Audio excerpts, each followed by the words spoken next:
ये class 10th board exam का एक इम्पोर्टेंट सवाल है।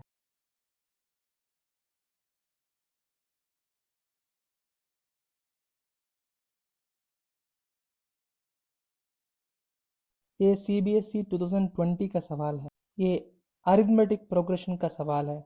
कैसे ये अरिथमेटिक प्रोग्रेशन है? इसका डिफरेंस देखिए, 1 5 का डिफरेंस 4 है, 5 9 का डिफरेंस 4 है, 9 13 का डिफरेंस 4 है। तो अगर डिफरेंस कांस्टेंट है, हमेशा सेम है, वो अरिथमेटिक प्रोग्रेशन बोलता है। ठीक है, अभी चलो सॉल्व करते हैं। देखिए इधर x पूछ रहा है। ठीक है, अभी x क्या है? सपोज मान लो मैंने 1 प्लस 5 प्लस 9 ऐड किया, कितना आता है? 15 आता है। ठीक है, मैं अभी ऐसा क्वेश्चन दिया तो 1 प्लस 5 प्लस एक्स 15, तो x का वैल्यू कितना है? 9 है। ठीक है, ऐसा अगर मान लो 1 plus 5 plus 9 plus x equal to मैंने लिखा, ठीक है, पूरा 13 तक ऐड किया मान लो। ठीक है, अभी 1 प्लस 5 प्लस 9 14, 15 प्लस 13 कितना है? 28। ठीक है, मैं ऐसा क्वेश्चन दिया 1 plus 5 plus 9 plus x equal to 28। ठीक है, अब एक्स का वैल्यू कितना है? 13 है। ठीक है, ऐसा एक बहुत लंबा सीरीज है। ठीक है, अभी उसका वैल्यू दिया है 1326। ठीक है, लास्ट वैल्यू, ये लास्ट वैल्यू हमको जहाँ तक ऐड किया तो 1326 आता है, वो लास्ट वैल्यू पता करना है। वो लास्ट वैल्यू पता करने के लिए हमको पहले एक चीज़ करना है, कितने टर्म्स ऐड किया तो 1326 आ रहा है, वो नंबर फाइंड करना है। हमको 10 टर्म्स ऐड किया तो 1326 आ रहा है, या 20 टर्म्स ऐड किया तो 1326 आ रहा है, कितने टर्म्स ऐड किया तो 1326 आ रहा है, वो जानना है पहले। अगर एक बार ये जान लिया कि कितने टर्म्स ऐड करने के बाद 1326 आ रहा है, तब हम लास्ट टर्म फाइंड आउट कर सकते हैं, मतलब x फाइंड आउट कर सकते हैं। ठीक है, जैसे कि मान लो 4 टर्म्स ऐड कर रहे हो, तब 28 आ रहा है, फोर्थ टर्म 13 है। ठीक है, 3 टर्म्स ऐड कर रहे हो, 15 आ रहा है। ठीक है, तब थर्ड टर्म क्या है? 9 है। ऐसा कितने टर्म्स ऐड किया तो 1326 आ रहा है, हमको वो n का वैल्यू फाइंड आउट करना है, फिर वो nth वैल्यू कितना है, फिर बाद में वो पता कर सकते हैं। सो अभी स्टेप 1 क्या है? स्टेप 1 है हमारा n फाइंड आउट करना। ठीक है, उसके बाद स्टेप 2 क्या है? x फाइंड आउट करना। चलो अभी शुरू करते हैं। अभी अरिथमेटिक प्रोग्रेशन में सम ऑफ टर्म्स का फॉर्मूला क्या है? Sn, sum of n terms का फॉर्मूला है n/2 into 2a plus n-1 into t। अभी हमको सम ऑफ n टर्म्स का वैल्यू 1326 ऑलरेडी पता है। ठीक है, Sn,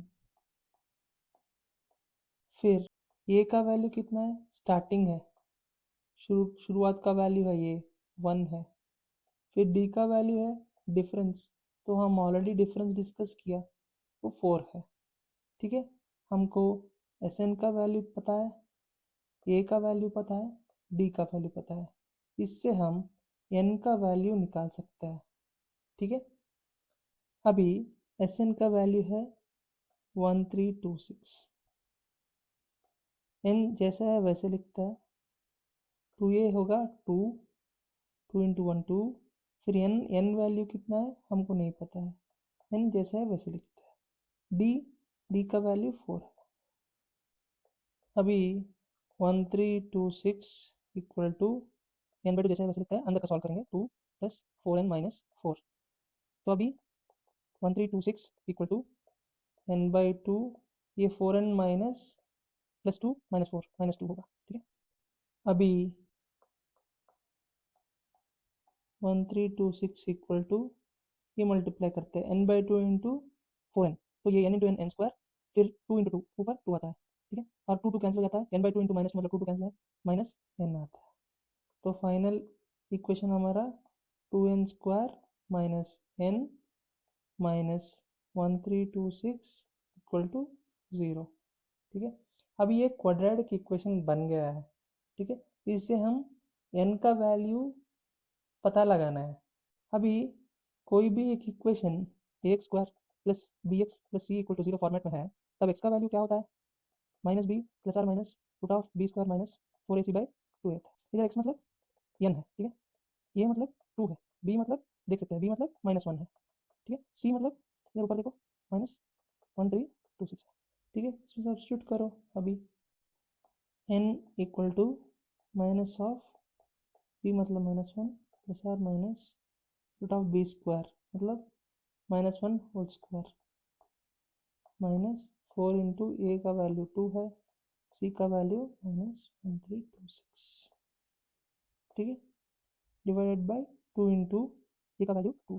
ठीक है, minus of minus one plus one हो गया, 1 स्क्वायर मतलब 1 माइनस वन स्क्वायर मतलब 1, 4 इंटू 2 ये माइनस इंटू माइनस ये प्लस हो जाता है। ठीक है, 4 इंटू 2 8, 8 इंटू 1326। ठीक है, अभी 8 इंटू 1000 है 8000, 8 इंटू 300 है 2400 और 8 इंटू 2 20, तब 160 हो जाता है और 8 इंटू 6 48 है। इसका पूरा वैल्यू 8 10 6 फिर 10 10608 बाई 4 1 प्लस और माइनस इसका वैल्यू कितना है 10609 डिवाइडेड बाई 4। 10609 का स्क्वायर रूट क्या होता है? देखिए ये 10609 10609 है।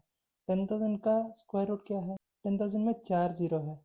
10000 का स्क्वायर रूट 100 है। 10609 का स्क्वायर रूट 103 हो सकता है या 107 हो सकता है, तो इसका स्क्वायर रूट है 103 बाई 4। अभी देखो 1 माइनस 103 मतलब नेगेटिव नंबर आ रहा है, तो nth टर्म हम बोल रहे हैं। nth टर्म मतलब n ए पॉजिटिव है। ठीक है, क्वाड्रेटिक इक्वेशन में फर्स्ट टर्म सेकंड टर्म ऐसे बोलता है, minus one term minus second term ऐसा नहीं बोलते हैं। तो इसका जो भी नेगेटिव नंबर है, ठीक है, ये एक सॉल्यूशन है 1 प्लस 103/4, एक सॉल्यूशन है 1 माइनस 103/4। अभी इसका ये 104/4 होगा, ये -102/4 होगा, ये हम इग्नोर करेंगे। क्यों? बोला कि nth टर्म है, nth टर्म मतलब वो पॉजिटिव है, मतलब n का वैल्यू पॉजिटिव होता है, जैसे first term second term third term ऐसा पॉजिटिव नंबर होता है। तो 104/4 इसका होता है 104/4 कितना है 26। सो ये 26 टर्म है। ठीक है, तो x एक 26 टर्म है, तो हम 26 टर्म्स इधर इधर सब 26 टर्म्स हम ऐड किया तो हमको आता है 1326। ठीक है, अभी 26 का टर्म x है, तो 26 टर्म का वैल्यू हमको फाइंड करना है।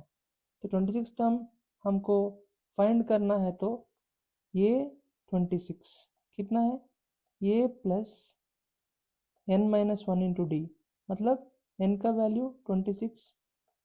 ठीक है, d का वैल्यू इधर कितना है, d का वैल्यू हमने लिखा है 4। ठीक है, अभी 4, तो a का वैल्यू स्टार्टिंग वाला हमने लिखा, इधर a का वैल्यू 1 है, 1 प्लस 25 इंटू 4, तो ये कितना होता है 101, ये 100 है, 100 प्लस 1 101 है। ठीक है, तो अभी x का वैल्यू कितना है 101। ठीक है, ऐसा और बोर्ड एग्जाम क्वेश्चंस के लिए हमारा चैनल सब्सक्राइब कीजिए और बाकी वीडियोस फॉलो कीजिए।